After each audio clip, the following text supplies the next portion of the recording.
গুন্ডামি করলে শেষ দেখে ছাড়বো, হুঁশিয়ারি বিজেপির রাজ্য সভাপতি তথা কেন্দ্রীয় প্রতিমন্ত্রী সুকান্ত মজুমদারের। শুক্রবার নৈহাটিতে তৃণমূল কর্মী সন্তোষ যাদবকে ইট দিয়ে থেতলে খুন করা হয়েছে। বিজেপির বিরুদ্ধে অভিযোগ তুলে ঘটনার দিন রাতে একাধিক বিজেপি কর্মীর বাড়িতে ভাঙচুর চালিয়ে লুটপাট করা হয়েছে। দলীয় কার্যালয়ের সিংভবনে ভাঙচুর চালিয়ে আগুন লাগানো হয়। শনিবার সকালে নৈহাটি গৌরীপুরে হামলায় ক্ষতিগ্রস্ত বিজেপি কর্মী মুকেশ সাউ ও কানাই সাউয়ের বাড়ি পরিদর্শনে আসেন সুকান্ত মজুমদার। সঙ্গে ছিলেন ব্যারাকপুরের প্রাক্তন সাংসদ অর্জুন সিং, রাজ্য সভানেত্রী ফাল্গুনী পাত্র সহ বিজেপির জেলার নেতৃত্ব। পরিদর্শন শেষে সুকান্ত মজুমদার বলেন, দেখো দুটো বাড়ি দেখলাম, আরো এরকম বহু বাড়িতে ভাঙচুর হয়েছে, যতগুলো প্রায় পেয়েছে 22খানা বাড়ি ভাঙচুর হয়েছে। এবং পার্টি অফিসার কি হাল করেছে আপনারা দেখেছেন, কুরুক্ষেত্র যুদ্ধ হয়েছে। এখনো পর্যন্ত পুলিশ একবারও আসেনি এখানে।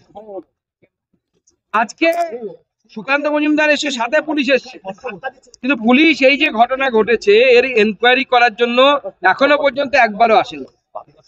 ভারতবর্ষের সর্ববৃহৎ রাজনৈতিক দল, যাদের 12 কোটি 13 কোটি মেম্বার গোটা দেশে, সেই রাজনৈতিক দলের অফিস, পার্টি অফিস একটা ভোটের সময় নিয়েছিলাম, সেটা ভাঙচুর হলো।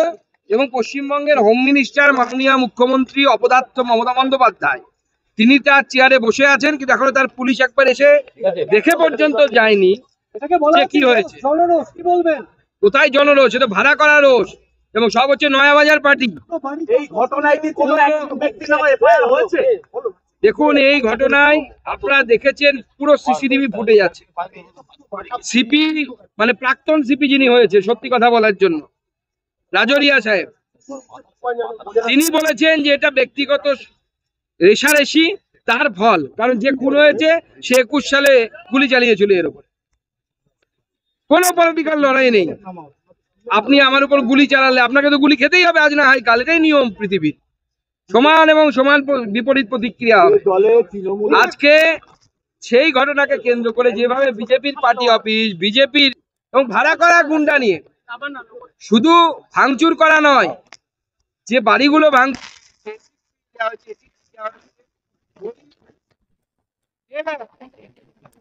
মেশিন লুট হয়ে গেছে, কাস্টমারের জামামান লুট হয়ে গেছে। এই কার্যালয়ে কেন ভাঙচুর করা হলো? তৃণমূল কংগ্রেস চাইছে এই জায়গাটাকে দখল করা। এখানে আমাদের পার্টি অফিস আছে, তৃণমূল কংগ্রেসের সহ্য হচ্ছে না। তৃণমূল কংগ্রেসের মদের ঠেক চালাতে হবে, লোটো চালাতে হবে, বালির ব্যবসা চালাতে হবে, 3টে চালাতে হবে এই বিধানসভায়। চালাও না ভাই, আমরা মানা করিনি তো। তোমরা চুরি করো, চুরি করে খাও, দেখি মরার সময় কতটা নিয়ে যেতে পারো। উল্টো বিল্ডিং এর মালিকের নামে এফআইআর করা হয়েছে, যদিও দূর থেকে কোনো কিছু নেই। যারা ভাঙলো তাদের বিরুদ্ধে কোনো এফআইআর এখনো পর্যন্ত হয়নি। দেখুন, আগের সিপি পুরো তো ভান্ডা ফোর্ট যাকে বলছে, হাতে হাড়ি ভেঙে দিয়েছে। তো সে তো নিজে বলছে, সে তো পুলিশ অফিসার, সে তো বিজেপির লোক নয় বা তৃণমূলের লোক নয়। সে তো ইনফরমেশন নিয়ে বলেছে, ইন্টেলিজেন্স থেকে নিয়ে বলেছে। এবং এখানকার বিধায়ক সনদ বাবু, এবং সনদ বাবু বললে ভুল বলে, সনদ গুন্ডা, আর ওদিকে হচ্ছে এখানকার সাংসদ, তারা এক একজন যে পরিমাণ গুলির কথা বলছে, কেউ বলছে 3 রাউন্ড, কেউ বলছে 4 রাউন্ড, কেউ বলছে এখানে গুলি লেগেছে, কেউ বলছে কানে গুলি লেগেছে। আরে গুলিটা কোথায় লেগেছে সেটা তাকে ঠিক করে বলতে বলুন। মিথ্যে কথা বললে পরে তো একদম ইট দিয়ে থেতলে মারা হয়েছে, কোনো গুলি চলেনি। তৃণমূল কংগ্রেস শুধুমাত্র মিথ্যে কথা বলে বিজেপির কর্মীদেরকে, কারণ এরা জানে মানুষ ভোট দিতে পারলে পরে তৃণমূল কংগ্রেস জিততে পারবে না, ভয়ের বাতাবরণ তৈরি করার চেষ্টা করছে। কারণ 26 আসছে, আমরা ছেড়ে দেবো না, কিন্তু আমরা পরিষ্কার বলে দিচ্ছি, আমরা ছেড়ে দেব না। আমরা বিজেপির কর্মীদের পাশে যেমন দাঁড়াচ্ছি, শেষ দেখে ছাড়বো। আমি সনদ বাবু এবং এখানকার সাংসদ দুজনকেই কিন্তু পরিষ্কার বলে দিচ্ছি, গুন্ডামি করতে আমাদের সাথে আসবেন না। দেখুন, গোটা ভারতবর্ষে কতগুলো স্টেট বিজেপি চালায় আপনারা জানেন, সেখানে কিন্তু গুন্ডার কম অভাব নেই। কিন্তু আমাদের এক মুখ্যমন্ত্রী যোগী আদিত্যনাথের ভয়ে গুন্ডারা জেলে ঢুকে যাচ্ছে, নাই পুলিশের সাথে এনকাউন্টারে মরতে হবে সেই ভয়ে। আমরা পরিষ্কার বলে দিচ্ছি, যে সমস্ত তৃণমূল লোকেরা, গুন্ডারা তৃণমূল কংগ্রেসের কথায় বিজেপির বাড়িঘর এখন ভাঙচুর করছেন, আমরা কিন্তু খাতায় লিখে রাখছি। এখন যদি তৃণমূলের হয়ে গুন্ডামি করে বিজেপির কর্মীদের বাড়ি ভাঙচুর করেন, যেদিন সময় আসবে খাতা খুলে নাম বেছে বেছে কিন্তু হিসেব করা হবে। সে আপনার বাড়ি নয়াবাজারে হোক আর যেখানেই হোক, কেউ বাঁচাতে পারবে না।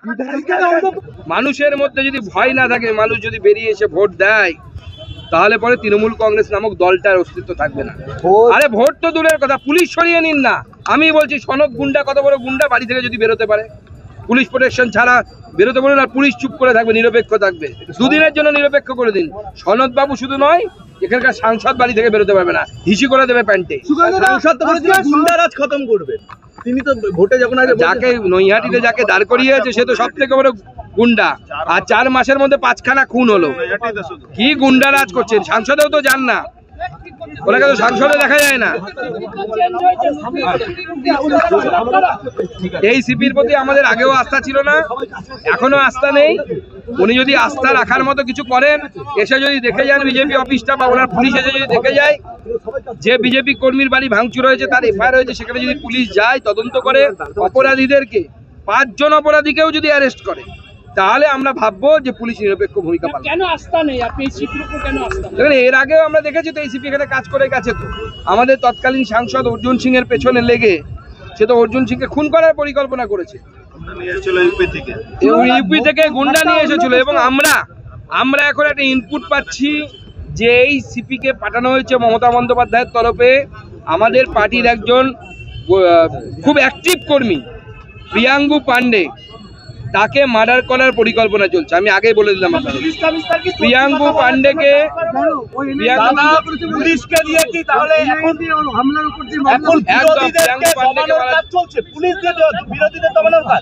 পুলিশ ছাড়া তৃণমূল কংগ্রেসের কিছু নেই। প্রিয়াঙ্গু পান্ডেকে টার্গেট করা হয়েছে, এই সিপির উপস্থিতিতে ওকে মার্ডার করার প্ল্যান হচ্ছে, আমাদের কাছে খবর আছে। কিন্তু আমরা ছেড়ে কথা বলবো না, আমরা শেষ দেখে ছাড়া। কারণ দেখুন, যত এনআইএ তদন্ত হয়েছে তার উপর গুলি চলেছে, সেটা নিয়ে আপনারা জানেন। তার সাথে সাথে অ্যারেস্টও চলছে। মুখ খুলে ফেললে এরা বিপদ আছে, কে লোক ফিট করেছিল গুলি চালানোর জন্য। শুধু তাই নয়, আগামী দিনে যেন বিজেপি নিজের পায়ে দাঁড়াতে না পারে, লড়াকু কার্যকর্তারা বিজেপির হয়ে লড়াই করতে না পারে, সেই জন্য এই চক্রান্ত এখন থেকে শুরু হয়েছে। এবং এই ঠাকুর সাহেবকে সুপারি দিয়ে ওই জন্য নিয়ে আসা হয়েছে।